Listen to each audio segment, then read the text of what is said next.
आर्य समाज के संस्थापक दयानंद, जिसका वास्तविक नाम मूलशंकर था, एक महत्वाकांक्षी व्यक्ति रहा। इस व्यक्ति की महत्वाकांक्षा ऐसी थी कि पूरे सनातन धर्मी इसको अपने सर्वोच्च गुरु के रूप में स्वीकार करें और वेदों के यथार्थ उपदेशक के रूप में मान्यता प्रदान करें। इस महत्वाकांक्षा के कारण इसने सनातन धर्म को जो क्षति पहुंचाई और इसके अनुयायी जो क्षति आज भी पहुंचा रहे हैं, वो अपने आप में अभूतपूर्व है और बहुत दीर्घ काल तक इसके आतंक सनातन धर्म को व्यथित करते रहेंगे। दयानंद सरस्वती के कार्यों को देखने के बाद, पढ़ने के बाद बहुत से लोग यह सोचते हैं कि उन्होंने अंधविश्वास के विरुद्ध कार्य किया, उन्होंने समाज में फैली कुप्रथा या कुरीतियों के विरुद्ध कार्य किया, या दयानंद सरस्वती ने समाज में एक क्रांतिकारी विचारधारा को आगे बढ़ाया।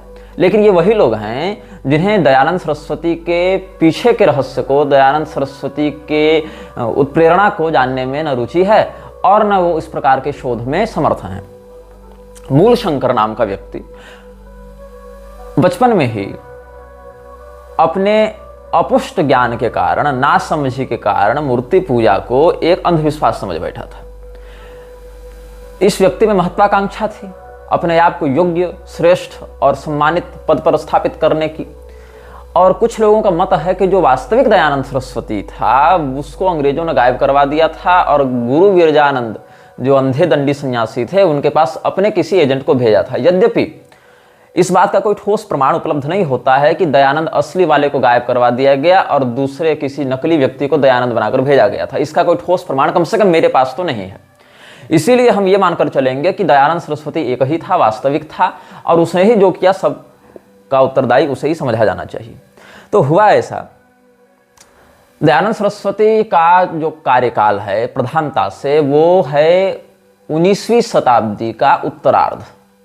1870 के बाद से आप उसको विशेष सक्रिय मान सकते हैं। 1870 से अगले 20 साल आप जोड़ लीजिए, उसके क्रियाकलाप विशेष प्रभावी हुए, उसके जीवित रहते भी और जीवन के 5-7 साल के बाद तक उसकी लिखी पुस्तकें प्रधानता से प्रकाशित होती रही मुख्य। तो ये समझा जाना चाहिए।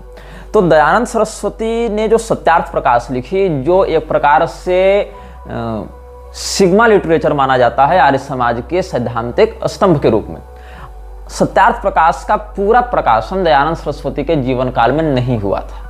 सत्यार्थ प्रकाश के अंतिम समोल्लास, 2 समोल्लास दयानंद के मरने के बाद प्रकाशित हुए थे।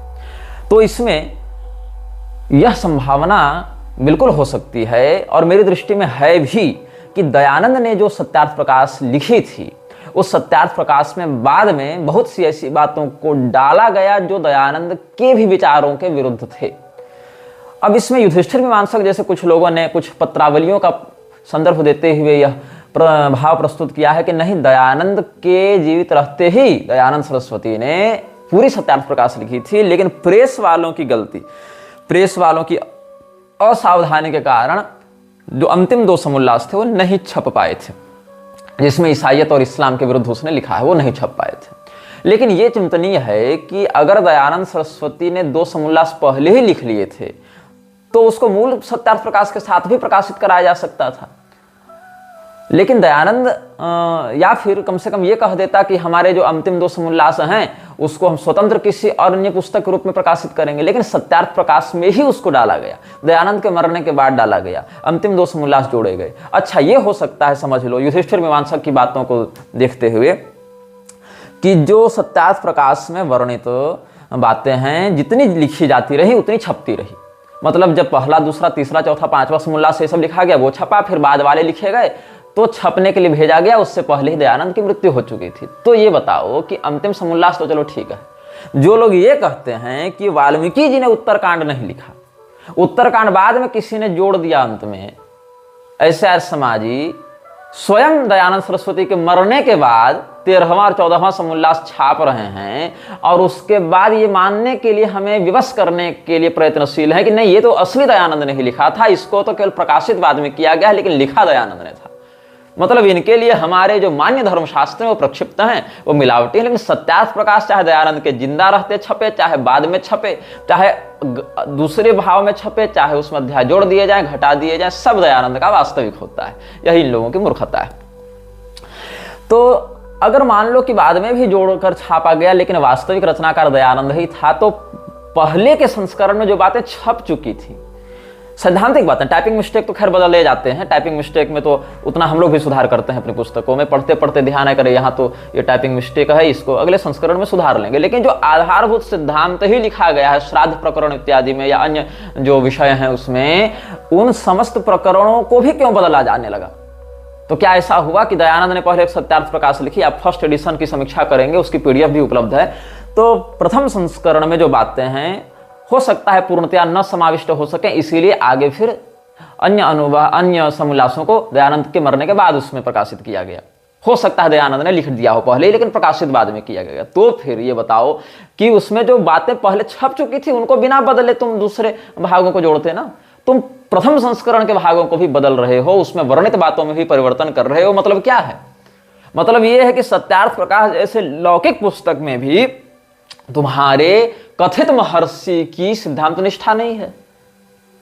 हाँ, ये अवश्य हो सकता है, जैसे हमने कोई पुस्तक लिखी, अभी प्राप्त जानकारी के अनुसार हमने कोई बात लिखी, बाद में 5 साल 10 साल के बाद हमको समझ में आया कि नहीं, हमने तो वहां जो लिखा था वो बात इस मामले में गलत है या आधी अधूरी है या उसमें हमने कुछ गड़बड़ की, तो हम उसको पुनः दूसरी पुस्तक में यह लिखेंगे कि अमुक पुस्तक में हमने ऐसा लिखा था, किंतु अभी वर्तमान में हमें यह बोध हुआ है कि हमने जो लिखा वो उस समय उतना पुष्ट नहीं था, इसीलिए हम उसको शुद्ध करके यहाँ ऐसे लिख रहे हैं। यह भी विकल्प हो सकता है सदाचार के अनुसार, लेकिन नहीं, यहाँ पूरे के पूरे संस्करण में ही जो मूल बातें हैं दयानंद की, उनमें भी परिवर्तन किया गया है। तो आर्य समाज क्या कर रहा है? दयानंद सरस्वती के साथ भी छल कर रहा है, कपट कर रहा है। दयानंद की लिखी मूल सत्यार्थ प्रकाश में भी अपने मन से कुछ बातें जोड़ देना, कुछ बातें हटा देना और फिर उसको नए एडिशन में छाप देना, ये आर्य समाज कर रहा है। और इस सत्यार्थ प्रकाश के आधार पर ये लोग हमारे धर्मशास्त्रों को नकली और अप्रामाणिक और प्रक्षिप्त घोषित करने के लिए पहुंच जाते हैं। तो हम बता रहे थे आपको दयानंद के विषय में। तो दयानंद नामक इस महत्वाकांक्षी व्यक्ति को अंग्रेजों ने देखा कि इसको है ललक, इसको बढ़ना है ऊपर बढ़ने के लिए इसको चाहिए प्लेटफॉर्म, इसको चाहिए पैसा। तो जो कोल्हापुर का शासक था शाहू घाटगे, उससे अंग्रेजों की बड़ी अच्छी बनती थी, क्योंकि वो अंग्रेज भी ब्राह्मणों से विरोध करते थे। गुरुकुलों को नष्ट करने का पूरा षड्यंत्र अंग्रेजों का रहा है। मैकॉले ने एक नई शिक्षा पद्धति ही लागू कर दी थी।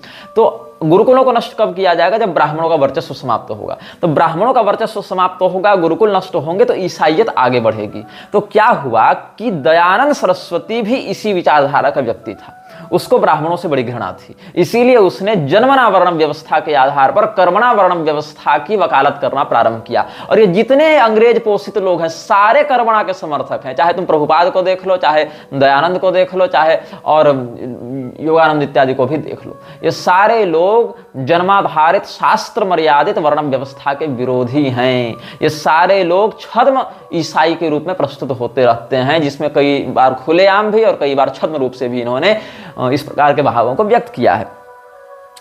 अब जैसे प्रभुपाद को विश्वगुरु बना दिया गया अखाड़ा परिषद के द्वारा, अभी कुंभ में कुछ दिन पहले एक और घटना घटित हुई थी। कोई गौरी शंकराचार्य है, गौरी शंकराचार्य भी अपने नाम के आगे ब्रह्मर्षि लगाने लगा है। वो त्रिकाल भवंता जो फर्जी है ना, वो शंकराचार्य लिखती है, उसने उसको विश्वगुरु बना दिया है। तो नाचो बैठकर, ये दो तो विश्वगुरु हो गए, है ना। उसको भी बना दिया, जैसे प्रभुपाद को इधर बना दिया। अरे भैया, अखाड़ा परिषद यहाँ चिल्लर पर बिकने वाली संस्था है, तुम तो डॉलर और पाउंड दे रहे हो उसको, तो क्यों नहीं तुमको बनाएगी?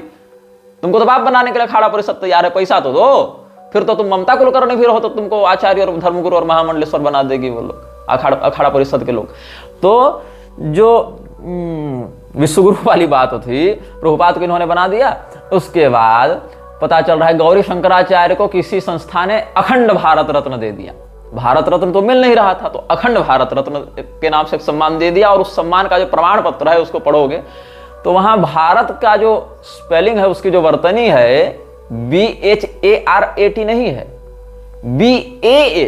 BAHRAT है, मैंने भारत है, वो भारत नहीं है। मतलब अखंड भारत रत्न भी दे रहे हैं अशुद्ध वर्तनी के साथ ये लोग। तो खूब जगत गुरु, महामंडलेश्वर, विश्वगुरु, आचार्य, पीठाधीश्वर, सब अभी ताबड़तोड़ प्रिंटिंग है। अब चेला बनते ही नहीं, अब सीधे गुरु बनते हैं। और गुरु बनने के लिए जिसके पास जितना बड़ा पैसा उतना बड़ा गुरु। तो दयानंद को चाहिए था पैसा, पैसा था शासकों के पास। तो ईसाई मिशनरियों को बढ़ाने के लिए और ब्राह्मणों को समाप्त करने के लिए क्या किया? शाहू ने हाथ मिलाया अंग्रेजों से और अंग्रेजों ने हाथ मिलाया साहू से, दोनों ने एक दूसरे से हाथ मिलाया, सत्ताधारी लोगों ने हाथ मिलाया, ब्राह्मणों पर अत्याचार किया।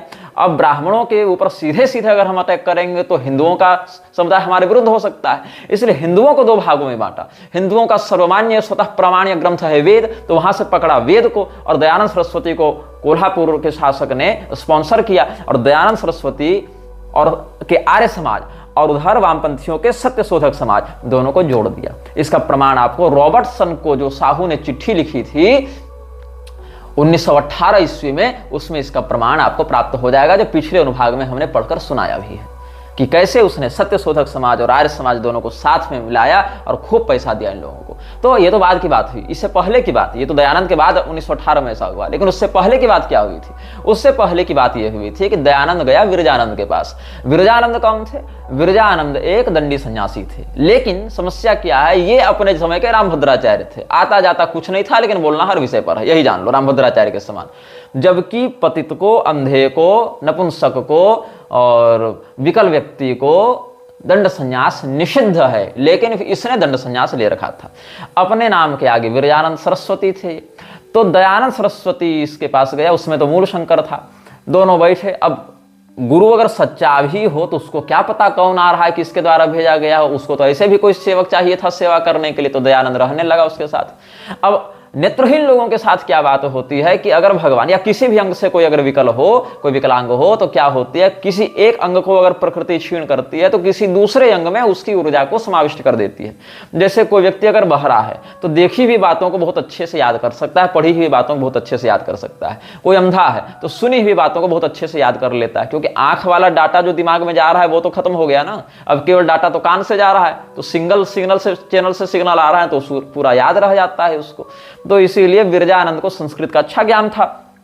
विरजानंद ने दयानंद को पढ़ाया बढ़ाया, और दयानंद के वास्तविक उद्देश्य से वो अवगत थे कि नहीं थे तो हमको अभी पुष्ट जानकारी नहीं है, लेकिन अगर अच्छे व्यक्ति भी होंगे तो भी दयानंद ने अपने नाम के आगे जो उपाधि लगाई दयानंद सरस्वती। हर बात पर ये लोग वेद की बात उठा कर ले आते हैं।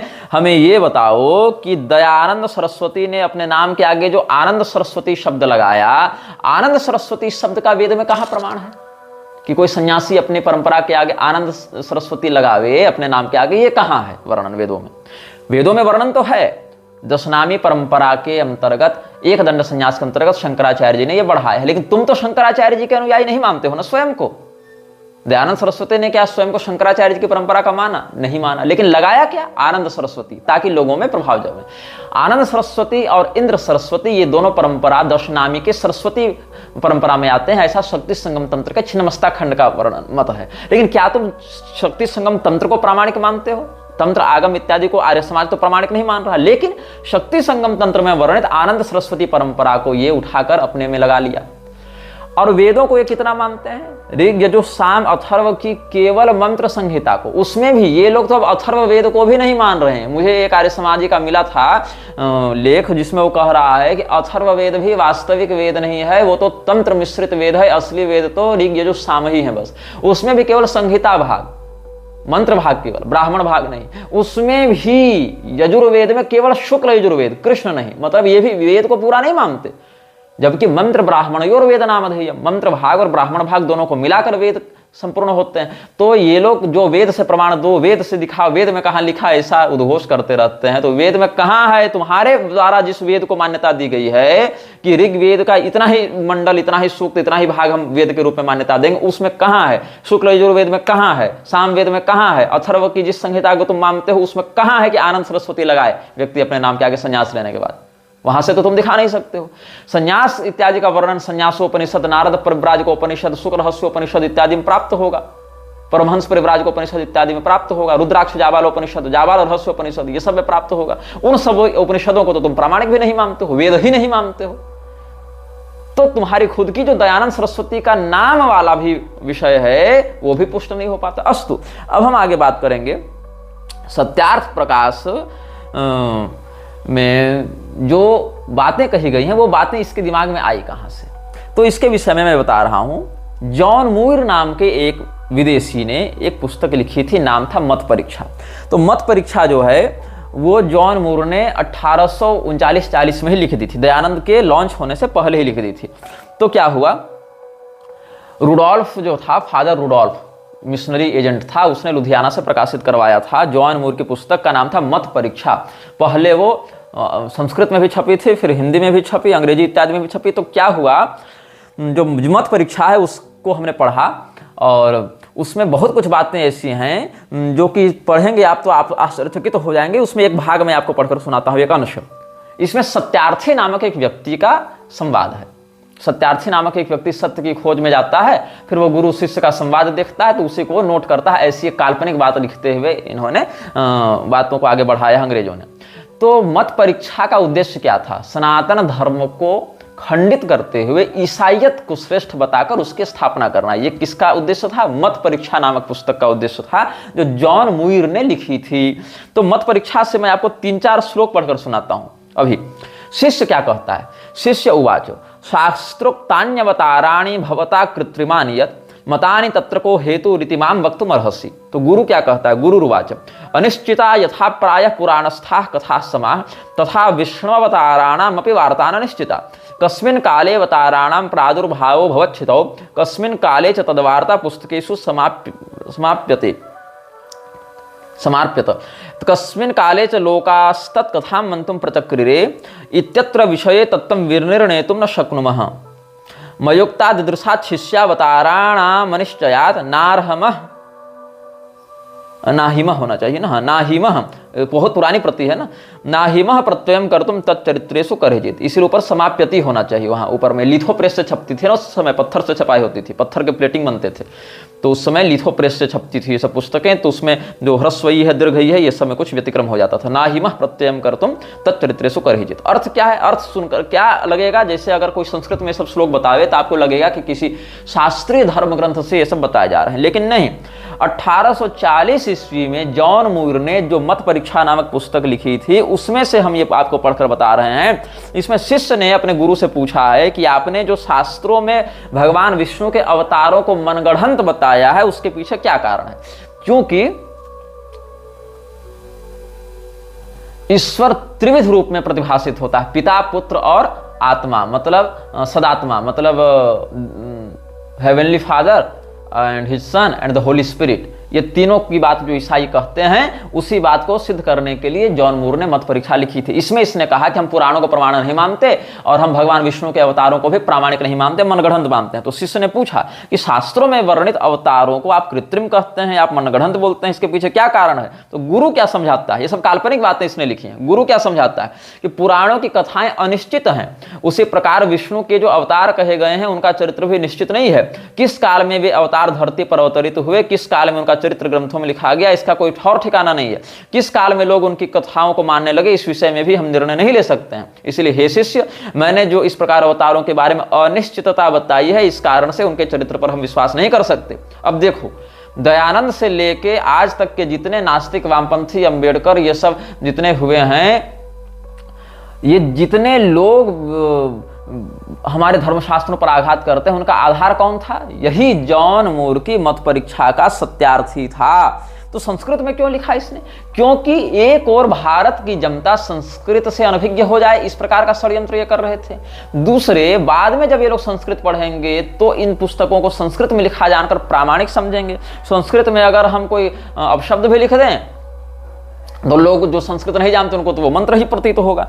तो संस्कृत में लिखे वाक्यों को प्रमाण समझेगी और लोगों का ब्रेन वॉश करने में हमको सुविधा होगी। ये षड्यंत्र था जॉन मूर का। और जॉन मूर ने जब ये सब लिखा तो और भी इसने कुछ कुछ लिखा है, मैं आपको पढ़कर सुनाता हूं जॉन मूर की पुस्तक से ही। तो भाई ये तो इसने माना नहीं ये सब, और कहता है कि ये सब जो इसने जब पूछा कि हम तो फिर क्या माने, किस बात को माने, कि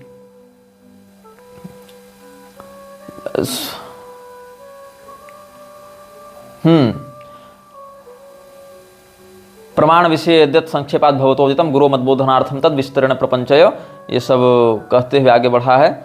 इसमें आप 4 अध्याय 5वें अध्याय में बढ़ेंगे। असंभवा कथा येषु प्रबंधेषु च संस्थिता तेषां सुसावधानेन परीक्षा कर्तुमर्हते, ये सब करते हुए आगे बढ़े हैं। तो और इन्हीं सब विचारों के आधार पर अब रामभद्राचार्य इत्यादि लोग भी कहने लगे हैं कि हम पुराणों को प्रमाण नहीं मानते हैं, केवल वेद को प्रमाण मानेंगे, केवल स्रोत प्रमाण हम मानते हैं। रामभद्राचार्य ने जो ये कहा है उसका रिकॉर्डेड बयान वीडियो के रूप में हमारे पास उपलब्ध है। हमने पहले पोस्ट भी किया था इस बात को, उसके प्रवचन से वो क्लिप निकालकर, जहां वो कह रहा था कि हम पुराणों को नहीं प्रमाण मानते, हम तो केवल स्रोत प्रमाण मानते हैं। तो ये सब उसने कहा है। तो अब आगे हम बढ़ते जाएंगे, 5वें अध्याय की ओर बढ़ रहे हैं। हाँ, 4था अध्याय पूर्ण हुआ। तो इसमें इसने पूछा है, गुरु ने बताया है कि पुनर्यत्रेश्वर शास्त्रे परमार्योपवाद्यते तत्शास्त्रम भ्रामकम सम्यक निराकुर्वन्तु साधवः। ये सब आगे बढ़ते गए हैं। तो कहा कि भाई जब तुम हिंदुओं के धर्मशास्त्रों को अप्रामाणिक बता रहे हो तो प्रामाणिक क्या है? तो फिर कौन सा जिससे हमको ईश्वर का ज्ञान होगा? कि मे पेतादृशम शास्त्रम तच्चिन्नावितमैश्वरम भगवान चेद व्यक्ति तद्वार्ताम तर्हिमाम वक्तुम अर्हति। कि हे गुरुदेव, फिर कौन से शास्त्र से हमें ज्ञान होगा ईश्वर का? आप जानते हैं तो हमें बताइए। तो गुरु ने क्या कहता है कि जो ख्रिस्टीय संज्ञक शास्त्र है, क्राइस्ट संज्ञक शास्त्र है, क्रिश्चियन वाला, वही असली शास्त्र है। शास्त्राणि लोकवर्तीनि बहुलानि विचार्य में ख्रिस्टीय संज्ञकम शास्त्र मेकमैशम प्रतीयते, वही ऐश शास्त्र है, ईसा से उत्पन्न ऐश। तो यहाँ ईशावास्योपनिषद नहीं ले लेना, ईट ईसा ईसा ईशा मिसा ईसा ईशा ये सब चलेगा वहां ना। तो यहां पर ख्रिस्टीय संज्ञक शास्त्र ही असली शास्त्र है, ऐसा इसने कहा। और उसी से तत्सम्यक निर्मलम भाति सत्तमम च समम ततः, ये सब आगे बढ़ते गया है। ईशादिष्टम च तत्शास्त्र मिति विदुर्नराय था। और प्रायः प्राग विक्रमादित्या दब्दे सार्ध सहस्रके तत्शास्त्रमीश्वरेणोक्तम लिखितम पुस्तकेषु च। ये कब ईशा, ये जो ख्रिस्टीय शास्त्र है उसमें ओल्ड टेस्टामेंट और न्यू टेस्टामेंट दोनों है बाइबल में। ओल्ड टेस्टामेंट तो यहूदी लोग मानते हैं, जिसमें अब्राहम, मूसा इत्यादि के विषय में वर्णन मिलेगा विशेष करके। तो उसने कहा कि विक्रमादित्य से 500 सार्ध सहस्र के मतलब 1500 साल पहले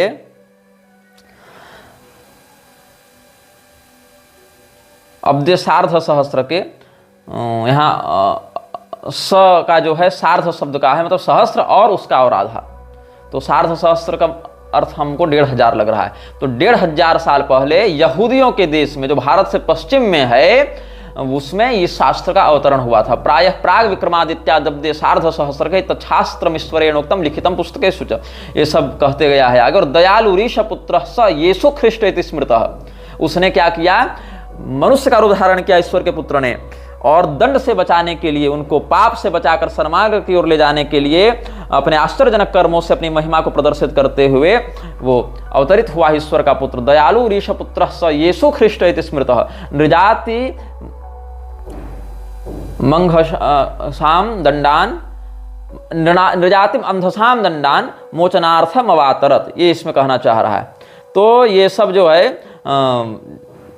अब इसका प्रमाण कहाँ मिलेगा? तो इसमें ख्रिस्टीय संहिता को पढ़ो, ऐसा इसमें इसने कहा है। मयुक्ता सांप्रतम याजा श्री ख्रिस्टस्याद्भुता क्रिया कृतास्ता साक्षिणाम साक्षात विपक्षश्च परोक्षिताः, ये सब आगे कहते गया है।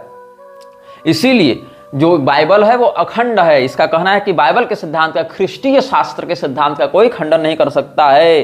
तादृक पांडित्य संपन्नास्ते तदानोन्नता जना ख्रिस्टीय शास्त्र सत्यत्वम खंडितुम न ह्य शक्नुवन, ये सब। और मतम यत् खाष्टकम प्रतना निराकुर्वन् यहूदिनः पूर्वे च यवनास्तस्य कारणं या व्याकरोमिते ऐशं यहूद्य देशीय भव्य वक्तृगणैर्पितं सच्छास्त्रमिति ते शिष्य संक्षेपेण पुरा वदम् शास्त्रेषु तेषु वृत्तान्तो नरत्रातुश्च कस्यचित् भव्यस्य लिखितस्तुभ्यम् एतदप्युक्तवानहम्। ये सब ईसा मसीह की खूब प्रशंसा करके, और ये जो अपने सनातन धर्म है उनके धर्म ग्रंथों को अप्रामाणिक बता रहा है, और ख्रिस्टीय मतोत्पत्ति को जो ख्रिस्टीय संहिता इत्यादि के नाम से बता रहा है। मन्य ख्रिस्टीय शास्त्रीय प्रमाणानि दृढ़ान्यहम्। अब शिष्य ने अंत में क्या कहा कि आपने जो हमको ईसा मसीह के बारे में बताया वो सब बात को हम क्रॉस वेरीफाई किए तो सारी बात सही निकली, लेकिन विष्णु के अवतार तो अप्रामाणिक हैं, ऐसा आपने बताया, तो उस पर हमको विश्वास हो गया। इसलिए हम सब अब जान गए कि हम अब किसी भी प्रकार से दूसरे शास्त्र में नहीं जाएंगे, केवल बाइबल में निष्ठा रखेंगे। ये शिष्य कहता है फिर इत्येताम भवताम प्रोक्ताम श्रुतवान अखिलाम कथा मन्ये ख्रिस्टीय शास्त्रीय प्रमाणानि दृढ़ाम्यहम्, ये सब बातें कहने लगे। तो ये जो मत परीक्षा है, इसी मत परीक्षा में पितृपुत्र सदात्मेति त्रिरूपात्मक ईश्वर मंतव्य एक एवापि निर्विकार सदा स्थित, ऐसे कहते हुए मत परीक्षा को ये सब आगे बढ़ाते गए। ये पूरी पुस्तक आप समयानुसार पढ़ सकते हैं। तो क्या हुआ कि जॉन मूर ने ईसाई मत की स्थापना करने के लिए अपनी पूरी खोपड़ी लगाकर पहले भाग में भारतीय मतों का दोष दिखाने का प्रयास किया और दूसरे भाग में ईसाइयों की श्रेष्ठता और ईसा मसीह की सर्वश्रेष्ठता और ख्रिस्टीय शास्त्र, जिसको बाइबल का इसने हिंदी संस्कृत नाम रखा था, उसकी पूर्ण प्रामाणिकता दिखाने का प्रयास किया है। तो इसमें जॉन मूर ने सत्यार्थी नामक एक उपदेशक की कल्पना की है, जो अपने तर्कों से पहले भारतीय सांप्रदायिक शास्त्रों का खंडन करता है, देवताओं की निंदा करता है, पुराणों से संदर्भ निकालकर परस्पर विरोध दिखाते हुए उनकी हंसी उड़ाता है और विभिन्न प्रकार के मतों में विरोध दिखाने के बाद यीशु के मत में एक रूपता सिद्ध करके लोगों को ईसाइयत की ओर आकर्षित करता है। तो सत्यार्थी के मुख से जॉन मूर ने जो जो बातें कहलाई हैं मत परीक्षा में, उन्हीं बातों को सत्यार्थ प्रकाश में दयानंद सरस्वती ने लिखा है और सत्यार्थ प्रकाश उसका नाम भी रखा है। अब सत्यार्थ प्रकाश में जो शब्द है सत्यार्थ, इस सत्यार्थ शब्द के पीछे दो बातें हैं। एक तो थियोसॉफिकल सोसाइटी का लोगो, उसको तुम देख लेना, और दूसरा जॉन मूर का सत्यार्थी। तो थियोसॉफिकल सोसाइटी पर भी हम चर्चा करेंगे और सत्यार्थी पर भी चर्चा कर रहे हैं। तो a sketch of the argument for Christianity and against Hinduism in Sanskrit verse, इस नाम से यह पुस्तक सबसे पहले छपी थी कि इस हिंदुओं के विरुद्ध ईसाइयों के प्रमाण को प्रस्तुत करने के लिए संस्कृत में इसे लिखा गया। इसका नाम है मत परीक्षा और संक्षिप्त रूप में यह कब छपी थी? 1839 ईस्वी में, 1839। अब उस समय जब ये 39 ईस्वी में छपी तो मत परीक्षा में थे 379 श्लोक, 379 श्लोक थे, और फिर पुस्तक के अंत में 35 श्लोक और जोड़े गए हैं। तो 5वां अध्याय जो है, वहां से भी हमने आपको कुछ संदर्भ दिया, उसमें भारतीय शास्त्र विचार के नाम से प्रकरण है, जिसमें जॉन मूर ने जिस प्रकार से उसको लिखा है, जॉन मूर ने उससे भारत में प्रचलित धर्म का खंडन किया जा रहा था उसमें। तो जॉन मिल ने एक पुस्तक लिखी थी श्री कृष्ण संहिता के नाम से, ईसाई संहिता के नाम से, और उसको ये श्रीमद् भगवत गीता के समानांतर बता रहा था। तो देख लो आज के इस्कॉनिये क्या कह रहे हैं कि गीता क्या है? बाइबल का सीक्वल है, और ये लोग भी गीता के समानांतर ख्रिस्टी संहिता लिखने की बात कर रहे थे, और उसी का संदर्भ दिया है जॉन मूर ने मत परीक्षा में और कहा कि श्री कृष्ण संहिता, कृष्ण संहिता नहीं, ख्रिस्ट संहिता, क्राइस्ट संहिता ही प्रामाणिक ग्रंथ है, और वो ईसा मसीह का जो दिव्य चरित्र है उसी से तुम प्रमाण ग्रहण करो। तो जॉन मूर ने जो भी लिखा था उसका उद्देश्य क्या था? ईसाई धर्म का प्रचार। और मत परीक्षा के नाम से 1840 में भी फिर पुनः प्रकाशित हुआ, जिसमें श्लोकों का विस्तार किया गया। और जॉन मूर का, और हम आपको यहाँ से जो सत्यार्थी इत्यादि के माध्यम से उसने बताया है, तो इसमें और देखिए, गुरुर्वाच आचारान भारतीया या ननु तिष्ठन्ति सांप्रतम न वेदार्थानुकूलास्ते बहुधा विकृतिस्त्वभूत न वेदतोर्चनाम कोपि सम्यक् आचरति द्विजः प्रायश्च नावगच्छन्ति तन्मतानि बुधा अपि यथोक्तं प्राङ्मया शिष्य तथा धर्ममतादिषु विकारं क्रमशः प्राप्तान् विद्धि भारतवासिनः तस्माच्चाधुनिकाः विप्राः पुराणोक्तमतानुगाः वेदत्यजः प्रतीयन्ते न तु वेदानुयायिनः धर्मस्याधुनिकस्यातः खण्डनं यश्चिकीर्षति किं खण्डनेन वेदानाम् अस्तित्वस्य प्रयोजनं सिद्धे पौराणिकानां हि मतानां खण्डने स्फुटे धर्मस्याधुनिकस्यापि खण्डनं सिद्धति ह्यलम्। इन श्लोकों का अर्थ क्या है? जॉन मूर ने क्या लिखा है?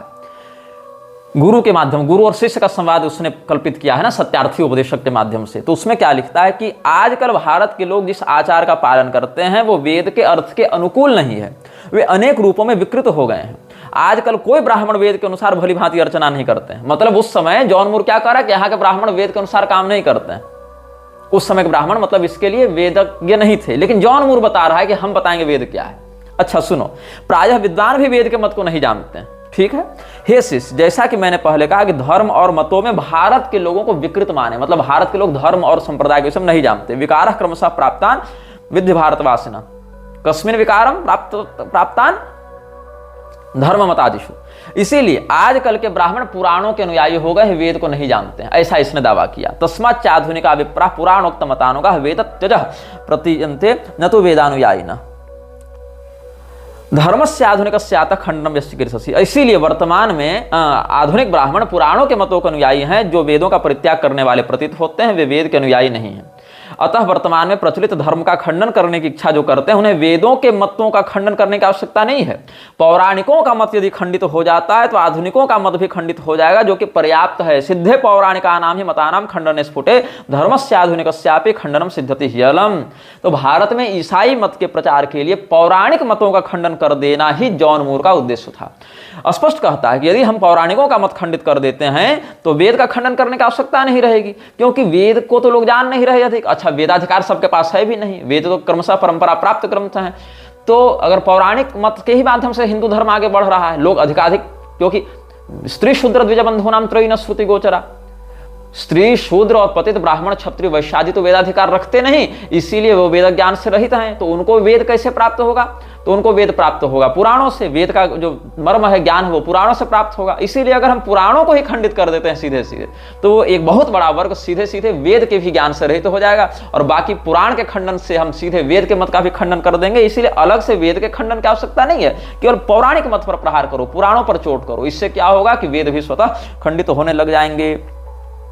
तो इसने क्या किया, जॉन मूर की इस बात से स्पष्ट उद्देश्य पता चला कि ईसाई धर्म के प्रचार के लिए, ईसाई मत के प्रचार के लिए इसने पौराणिकों के सिद्धांत का खंडन करना है पर्याप्त समझा। इसीलिए जॉन मूर ने मत परीक्षा में सत्यार्थी के माध्यम से पुराणों पर जो आघात करवाया, उसी बात को उठाकर दयानंद ने सत्यार्थ प्रकाश में पौराणिकों पर आक्षेप करना प्रारंभ किया। क्योंकि अगर वो खंडित होगा तो कौन खंडित होगा? सीधे सीधे सनातन धर्म, और उसको ईसाई बनाने में सुविधा होगी। इसीलिए दयानंद के एक निकटवर्ती व्यक्ति ने भी अपने संस्करण में इस बात को पुष्ट किया है। किसने किया है और इसका प्रमाण कहां मिलेगा, यह हम आपको बताते हैं।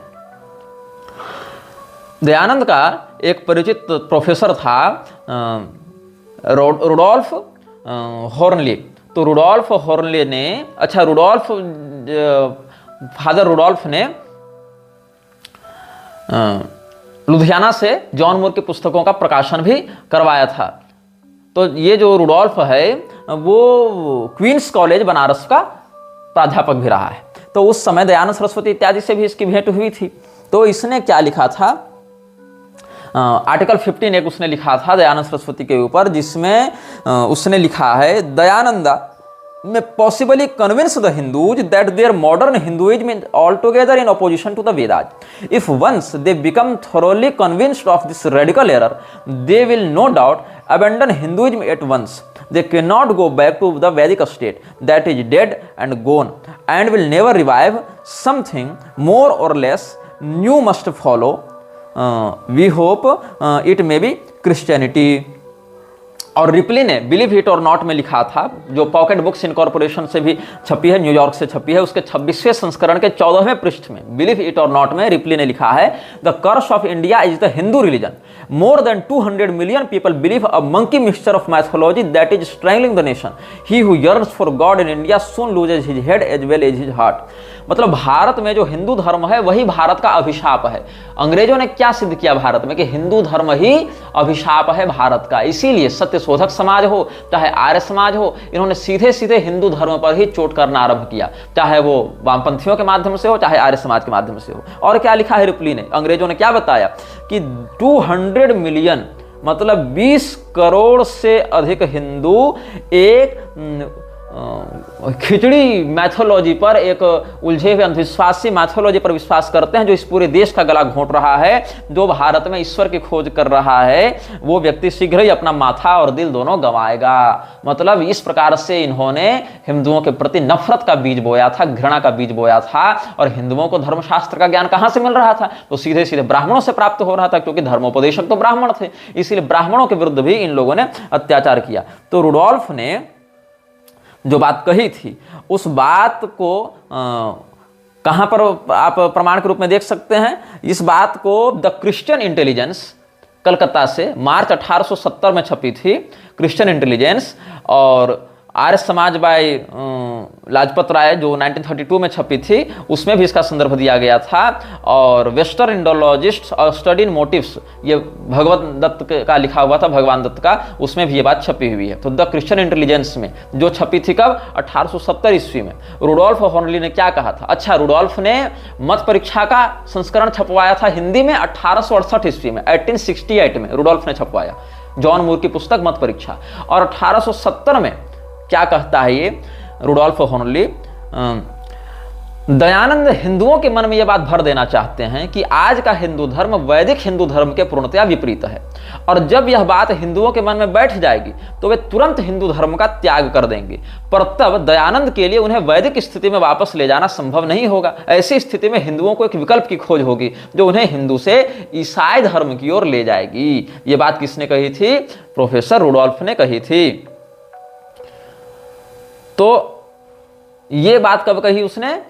1870 ईस्वी को। और उसके 5 साल के बाद छपती है सत्यार्थ प्रकाश। अब समझ लो किसने कहां से कॉपी की। 1840 में जॉन मूर ने लिखी मत परीक्षा। 1868 में रुडोल्फ ने उसको छपवाया हिंदी में। 1870 में रुडोल्फ कहता है कि दयानंद सरस्वती ही वो व्यक्ति है जो हिंदुओं के मन में ये भरोसा दे सकता है कि पुराण और वैदिक मत दोनों अलग हैं, और जब इस प्रकार से एक बार टूटेंगे ये तो फिर वो तो वैदिक बन नहीं पाएंगे फिर ऐसे भी, क्योंकि पुराण के अभाव में वेद का वो तात्पर्य ही नहीं समझ पाएंगे। इसीलिए उनको ईसाईयत की ओर ले जाना ज्यादा सरल होगा। और दयानंद ने इसके 5 साल के बाद लिखी सत्यार्थ प्रकाश, जिसमें जॉन मूर की पुस्तक मत परीक्षा के सत्यार्थी वाले कैरेक्टर से ही जो बातें कहलाई गई थी उसी को उठा कर उसने बातें छापी। और पैसा इसको किसने दिया? स्पॉन्सर किसने किया? अंग्रेजों ने किया, थियोसॉफिकल सोसाइटी ने किया। बाद में ईसाई मिशनरियों को प्रोत्साहित करने वाले साहू घाट के कोल्हापुर के शासक ने स्पॉन्सर किया। इस बात को आर्य समाजी भी आजकल के लोग नहीं जानते। मैं बचा रहा हूं, मैं आजकल के आर्य समाजियों को भी इस षड्यंत्र से बचाने के लिए सब बातें कह रहा हूं। तुम इस बात को क्रॉस वेरीफाई भी कर सकते हो कि मैं जो कह रहा हूं वो सही है कि गलत है। अब हम आते हैं वापस अपने पूर्व विषय पर, जॉन मूर पर आते हैं। तो 1839 में जब जॉन मूर ने ये सब बातें लिखी थी तो क्या हुआ? सत्यार्थ प्रकाश में जिस प्रकार से पुराणों को या को धूर्तों या मूर्खों की रचना कही गई है, पौराणिकों को पोप के समान कहा गया है, पौराणिक पोप कहा गया है, उससे स्पष्ट होता है कि जॉन मूर के संकल्पित कार्यों को दयानंद सहायता पूर्वक आगे बढ़ा रहा था। अब मत परीक्षा जब छपी 1839 में, तब क्या हुआ? महाराष्ट्र में सुबाजी बापू ने इस मत परीक्षा का खंडन किया, लेकिन चूंकि उस समय अंग्रेजों का शासन था इसीलिए सीधे सीधे अपने जान को खतरे में डालना भी उचित नहीं था। तो उन्होंने एक छद्म नाम का प्रयोग किया, नाम रखा सोमनाथ। और सोमनाथ के शिरोनेम से लेखक का एक अलग अलग नाम होता है ना, तो उन्होंने 1800 जैसे ही पुस्तक छपी उसी वर्ष उन्होंने लिखा मत परीक्षा शिक्षा, और इसमें इन्होंने जॉन मूर का खंडन किया। तब उसके बाद 1840 में जब इसका थोड़ा सा एक्सटेंडर वर्जन इसने छापा तो बंगाल से खड़े हुए हरचंद्र तर्क पंचानन, इन्होंने मत परीक्षोत्तर लिखकर उसका खंडन कर दिया जॉन मूर का। तब जॉन मूर ने क्या किया? इसके बाद और है, जैसे इसमें के.एम. बनर्जी ने इसका वर्णन किया है, स्क्रिप्चर्स अपन Harachandra Tarka Panchanan answer to mister Muir's Mata Pariksha and अपन Babu Kashinath Basu's tract on Hinduism and Christianity truth defended and error exposed.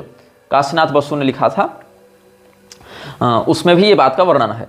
अब जब दो बार इसका खंडन हो गया, 1839 में जब इसने मत परीक्षा लिखी तो सोमनाथ के नाम से सुबाजी बापू ने इसका खंडन कर दिया। 1840 में फिर से इसने रीएडिशन निकाला कुछ बातें जोड़ तोड़ कर, तो उसमें फिर जो बंगाल के हरचंद्र तर्क पंचानन थे उन्होंने खंडन कर दिया। तब इसने क्या किया? On the arguments by which the alleged eternity of the Vedas में बी रिफ्यूटेड, इस नाम से इसने एक दूसरा एक लेख छापा जिसमें 1840 का जो एडिशन था उसको भी इंक्लूड किया जॉन मूर ने।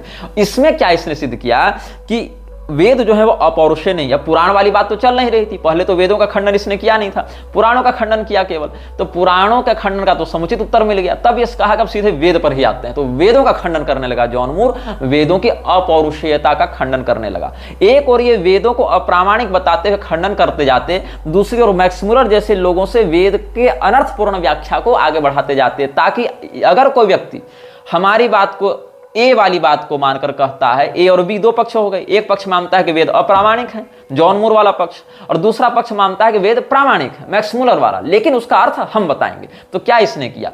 ए वाले पक्ष में अगर कोई हिंदू निष्ठा रखता है तो वो वेदों को अप्रामाणिक कहेगा, अपौरुषेय मानेगा नहीं, और कहेगा ये तो फर्जी बातें हैं, तो भी वो ईसाई बनेगा। और अगर वो गलती से मेरी बात से कन्विंस नहीं होता है तो वो मैक्स मुलर को पढ़ेगा वेद की जानकारी के लिए, और मैक्स मुलर के अर्थ के अनुसार वेद समझने का प्रयास करेगा, जो कि वेद का अविशुद्ध अर्थ है भी नहीं, वेद का वास्तविक तात्पर्य है भी नहीं। तो वहां से फिर वो वेद की विकृत व्याख्या पढ़कर आएगा ईसाइयत की ही शरण में। और इसी बात को दयानंद सरस्वती आगे बढ़ाएगा। इस बात की उद्घोषणा रुडोल्फ ने की थी 1970 में, और 5 साल के बाद दयानंद ने लिखी सत्यार्थ प्रकाश। और सत्यार्थ प्रकाश कहां से उठाई? जॉन मूर की मत परीक्षा से, जहां सत्यार्थी कैरेक्टर था, जिसका हिंदी एडिशन, जो कि दयानंद उतना अंग्रेजी तो जानता नहीं था, संस्कृत भले जानता था, संस्कृत में मत परीक्षा पढ़ ली और उसका हिंदी एडिशन भी पढ़ लिया 1868 में जो छपी थी, और लिख दी सत्यार्थ प्रकाश। अब जो इसमें बीच में नीलकंठ गोरे ने भी, बनारस के विद्वान ने भी एक पुस्तक लिखी थी शास्त्र तत्व विनिर्णय, जो कि 1844-45 में छपी थी। ये भी मत परीक्षा के खंडन करता हुए।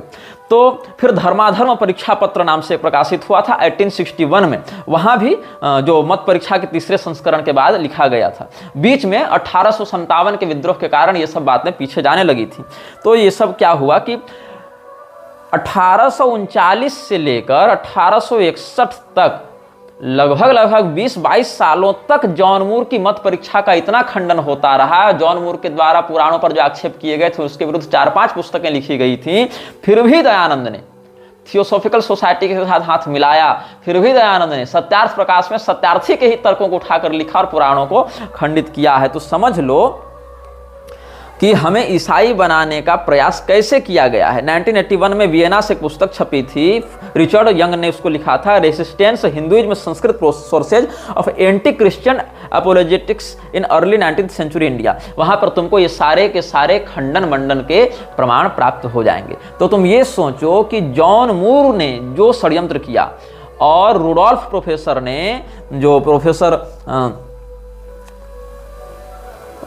रुडोल्फ हॉर्नली था, उसने क्या बातें लिखी हैं और किस प्रकार से उसने दयानंद को ग्लोरीफाई किया, इस बात को कहते हुए कि ये व्यक्ति ही वो माध्यम बनेगा जिससे हिंदू वैदिक मत को अलग मानने लगेगा और पौराणिक मत को अलग मानने लगेगा। पुराणों में अश्रद्धा हो जाएगी तो वेद की ओर जाएगा, वेद समझ में आएंगे नहीं, वेद में भी अश्रद्धा होगी फलतः।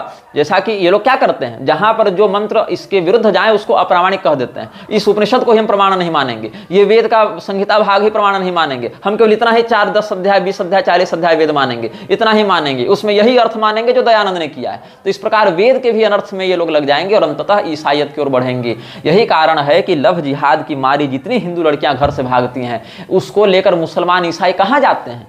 वो मुसलमान ईसाई आर्य समाज में जाते हैं। आर्य समाज उनको हिंदू तो बनाता नहीं है, और हिंदू लड़कियों को लगता है कि दयानंद सरस्वती हिंदू धर्म के गुरु थे। वो अगर कह रहे हैं तो ठीक ही कह रहे हैं, जबकि दयानंद सरस्वती ने तो इसके लिए काम किया था, पैसा यहां से लिया, कंसेप्ट यहां से लिया। तो हिंदू लड़कियों को क्या लगता है कि हम तो आर्य समाज में जा रहे हैं, मतलब हिंदुओं में ही रहेंगे हम, और ये मेरा जो प्रेमी है वो तो हिंदू बन रहा है, जबकि वो हिंदू नहीं बन रहा होता है, वो आर्य समाजी बन रहा होता है सर्टिफिकेट पाने के लिए केवल, ताकि कोर्ट में उसके विरुद्ध कोई केस न किया जा सके। और आर्य समाज को तो हिंदू मुस्लिम से मतलब नहीं है, वो तो एक एनजीओ है, उसको तो अपनी मेंबरशिप बढ़ानी है। तो आर्य समाज जो है वो मेंबरशिप बढ़ाने का उसको फॉर्म दे देता है, वो अपने नाम को आर्य कह लेता है और 2 बार हवन का नाटक कर लेता है, फिर वो कर लेता है सर्टिफिकेट की प्राप्ति। और उसके बाद वो हिंदू लड़की के साथ क्या क्या होता है ये हर दिन अखबार और टीवी और सोशल मीडिया में आप देख ही रहे हैं। तो हिंदू लड़कियों का सबसे बड़ा शत्रु कौन बन गया है? आर्य समाज, क्योंकि उनको विशुद्ध वर्णाश्रम व्यवस्था के विरुद्ध जाकर म्लेच्छ संगति कराने के लिए प्रस्तुत करने वाला है आर्य समाज। वही इनको प्रामाणिकता दे रहा है और वही इन सबों को बहका रहा है और मूल सनातन धर्म का खंडन करके मूल हमारी शास्त्रीय परंपरा पर आघात कर रहा है। तो आर्य समाज का जो दयानंद सरस्वती संस्थापक रहा, उसके सत्यार्थ प्रकाश की अवधारणा के पीछे विरजानंद का हाथ नहीं था। उसका गुरु विरजानंद नहीं कहलाएगा, उसका गुरु कहलाएगा जॉन मूर। और जॉन मूर ने इस प्रकार से दयानंद सरस्वती को उत्प्रेरित किया, वर्बली उत्प्रेरित किया सत्यार्थ प्रकाश लिखने के लिए, जिसमें सत्यार्थी के जो मत परीक्षा का कैरेक्टर है, एक पात्र है सत्यार्थी, उसके कुतर्कों को आधार बनाकर दयानंद ने ये सब बातें लिखी हैं। और इस बात की टेस्टिफिकेशन उस समय के जो अंग्रेज प्रोफेसर्स थे, जो दयानंद के निकटवर्ती थे, दयानंद की जिनसे भेंट मुलाकात होती रहती थी, दयानंद के साथ जिनका उठना बैठना था, उन्हीं लोगों ने इस बात को टेस्टिफाई भी किया है। अब जो थियोसॉफिकल सोसाइटी है, उससे जुड़े जो लोग हैं, उसका क्या संबंध मृक्षराज से है, लोगों के दृष्टिकोण से भी आप देखेंगे और सिद्धांत के दृष्टिकोण से भी देखेंगे, आचरण के दृष्टिकोण से भी देखेंगे, तो आपको ये सारी बातें समझ में आएंगी।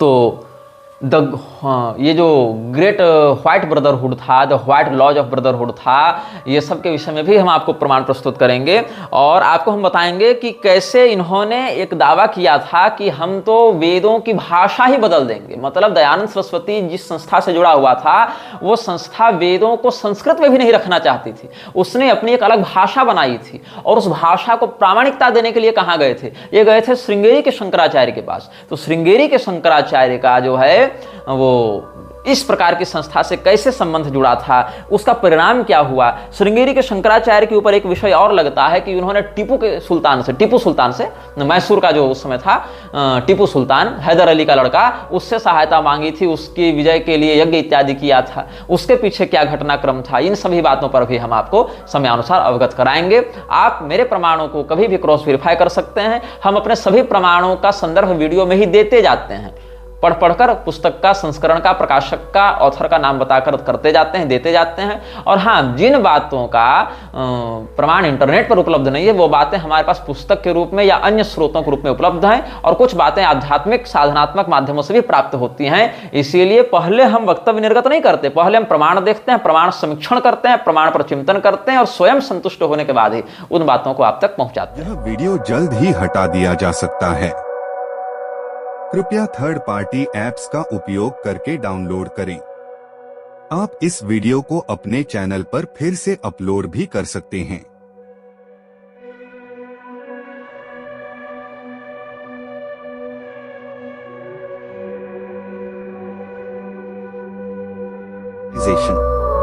This video may get deleted soon.